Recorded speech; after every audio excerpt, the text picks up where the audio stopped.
Troisième épisode, Caius Mucus Scaevola, qui lui aussi, comme Horatius Cocles, porte un nom qui a un sens particulier puisque Scaevola signifie le gaucher. La petite différence, c'est que lui va porter ce nom suite à l'événement qui va faire de lui un exemple pour les Romains.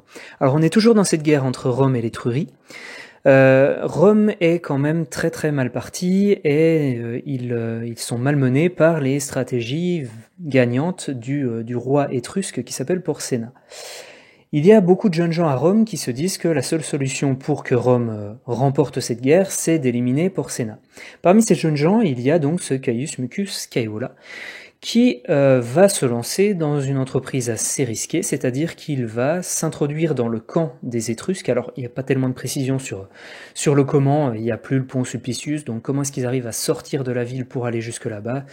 Évidemment, quand il y a ce genre d'événement qui gêne un petit peu parce que trop de détails à donner, eh bien, les Romains préfèrent ne rien en dire, ce qui est assez pratique. Donc Scaevola réussit à entrer dans le camp et il arrive au moment où il y a une distribution de récompenses pour les guerriers qui se sont illustrés au combat. Et il voit un homme qui est particulièrement bien habillé et qui semble agir particulièrement dans cette cérémonie. Et donc il le prend bien sûr pour le roi. Et il va l'assassiner, il va le poignarder, et il va être immédiatement arrêté après, on va le conduire devant Porséna, puisque, bien sûr, il s'était trompé, et c'était pas le roi qui l'avait assassiné.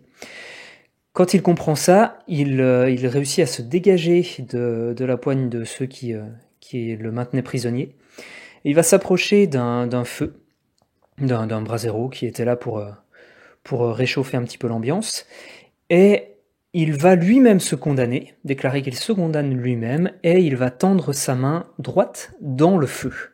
Et il va se carboniser la main, c'est pour ça par la suite qu'il va donc se faire appeler Scaevola, ce qui signifie donc le gaucher.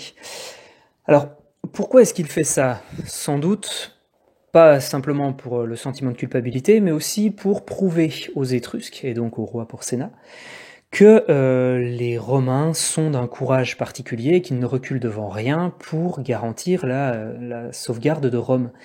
Et il dit à Porséna, il y a 300 jeunes Romains qui ont fait le serment de te tuer, quoi qu'il leur en coûte.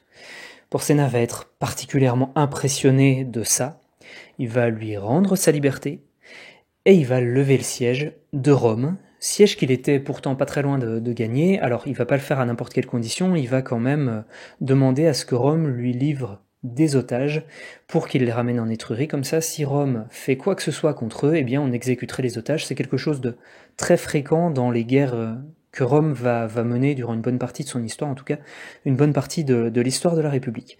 Mais en attendant, ce sacrifice de la main droite de Caius Mucus Scaevola va permettre aux Romains de sauver leur cité. On reparlera des otages juste après, avec Clélie, dont j'avais évoqué le nom dans la vidéo précédente.